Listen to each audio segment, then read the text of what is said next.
ಕರ್ನಾಟಕದಲ್ಲಿ ನೂತನ ಮುಖ್ಯಮಂತ್ರಿಯಾಗಿರುವ D K Shivakumar ಸಂಪುಟದಲ್ಲಿ ಖಾಲಿ ಇರುವ 20 ಸಚಿವ ಸ್ಥಾನಗಳಲ್ಲಿ ನನಗೂ ಒಂದು ಬೇಕು ಅಂತೇಳಿ ತಿಪಟೂರಿನ ಶಾಸಕ ಕಾಂಗ್ರೆಸ್ ಶಾಸಕ ಕೆ ಎಚ್ ಷಡಕ್ಷರು ಡೆಲ್ಲಿಗೆ ಹೋಗಿದ್ದರು ಹೈಕಮಾಂಡ್ ಮನವೊಲಿಸೋಕ್ಕೆ ಕೇಳೋಕ್ಕೆ.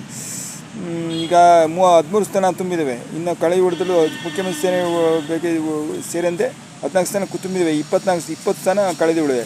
ನಮಗೊಂದು ಸ್ಥಾನದಿಂದ ಸೇರಿಗಂತ ಹೋಗಿದ್ದು ಮನವೊಲಿಸೋಕೆ ಹೈಕಮಾಂಡ್ ಮನವಿ ಮಾಡೋಕ್ಕೆ. ಆದರೆ ಏನಾಯಿತು ಅಂದರೆ ಅವರಿಗೆ ಅಲ್ಲಿ ಉಸಿರಾಟ ಸಮಸ್ಯೆ ಕಳ್ಕೊಂಡಿದೆ. ಉಸಿರಾಟ ಸಮಸ್ಯೆಯಿಂದ ಅವರು ಈಗ ಡೆಲ್ಲಿಯ ಮ್ಯಾಕ್ಸ್ ಆಸ್ಪತ್ರೆಗೆ ದಾಖಲಾಗಿದ್ದಾರೆ. ಅಲ್ಲಿಗೆ ಯಾರು ಹೋಗಿದ್ದಾರೆ? D C M doctor G Parameshwar ಮತ್ತು MLC ರಾಜೇಂದ್ರ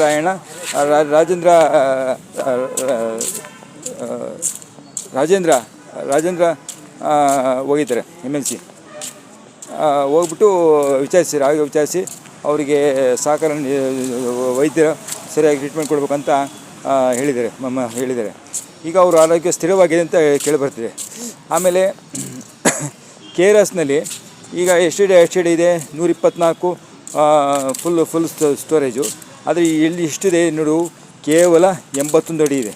ಅಂದರೆ ಎಷ್ಟು ಅಡಿ ನೀರಿದೆ ಅನ್ನೋದೇ ಸಂಗ್ರಹವಾಗಿರೋದು ಕೇವಲ ಒಟ್ಟು 11 ಅಡಿ ಅಷ್ಟೇ.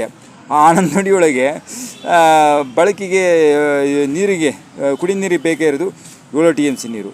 ಆದರೆ ಅಲ್ಲಿ ಡೆಸ್ಟ್ ಸ್ಟೋರೇಜ್ ಅಂತೇಳಿ 4ರಿಂದ 5 TMC, 4ರಿಂದ 5 TMC ಬಿಟ್ಟು ಕುಡಿ ನೀರಿಗೆ 7 TMC ಇದೆ. ಆಗ ಅದು ಬೆಂಗಳೂರು, ಮೈಸೂರು, ಮಂಡ್ಯಕ್ಕೆ ಸಾಕಾಗುತ್ತೆ. ಕುಡಿ ಜಿಲ್ಲೆ ಜನರಿಗೆ ಸಾಕಾಗತ್ತೆ. ಅಷ್ಟು ಬೇಕು. ಆದರೆ ತಮಿಳುನಾಡಿಗೆ ಲೆಕ್ಕ ಕೊಡಬೇಕಿದೆ. 80 TMC ನೀರು ಬಿಡಲೇಬೇಕು. 9 TMC ನೀರು ಬಿಡಲೇಬೇಕು. ಹಾಗಾಗಿ ಏನು ಮಾಡಪ್ಪ ಅಂತೇಳಿ ಈಗ ರಾಜ್ಯ ಸರ್ಕಾರ ಚಿಂತೆ ಮಾಡ್ತೀವಿ. ಏನು ಮಾಡಪ್ಪ, ಕುಡಿ ನೀರಿಲ್ಲ ಅಂತ. ಮುಂಗಾರು ಮಳೆ ಸರಿಯಾಗಿ ಬರ್ತಿಲ್ಲ. ಬಂದರೆ ಓಕೆ. ಈಗ ಹಾಸನ ಎಲ್ಲ ಕಡೆಗೂ ಆವಾಜನ ಪ್ರದೇಶಕ್ಕೆ ಕೊಡೋಕ್ಕೂ ಮಂಡ್ಯ, ಮೈಸೂರು, ಹಾಸನ, ಚಾಮರಾಜನಗರ ಎಲ್ಲ ಮಳೆ ಬಂದರೆ ಸುರಜ ಕಳಿಸ್ಬೋದು. ಬಂದೆಲ್ಲ ಏನು ಮಾಡೋದು ಕಷ್ಟ ಆಗುತ್ತೆ. ಆಮೇಲೆ ಖಾಲಿ ಇರುವ ನೋಡಿ 7ನೇ ವಿಧಾನಸಭೆ ಚುನಾವಣೆಗೆ 7ನೇ ವಿಧಾನಸಭೆ ಸ್ಥಾನಕ್ಕೆ ಯಾರು ಹಾಕಿರೋದು ಗೊತ್ತಿಲ್ಲ. ವಿನಯ್ ಕಾರ್ತಿಕ್ ಅಥವಾ ಗೋವಿಂದರಾಜ JDSನ ಗೋವಿಂದರಾಜ, ವಿನಯ್ ಕಾರ್ತಿಕ್ ಕಾಂಗ್ರೆಸ್ನವರು. ಈಗ JDSಗೆ ಬೇಕಿರೋದು 5 ಸ್ಥಾನ, ಕಾಂಗ್ರೆಸ್ಗೆ ಬೇಕಿರೋದು ಕೇವಲ 2 ಸ್ಥಾನ. ಈಗ 2 ಸ್ಥಾನ 2-3 ಸ್ಥಾನ ಅಷ್ಟೇ.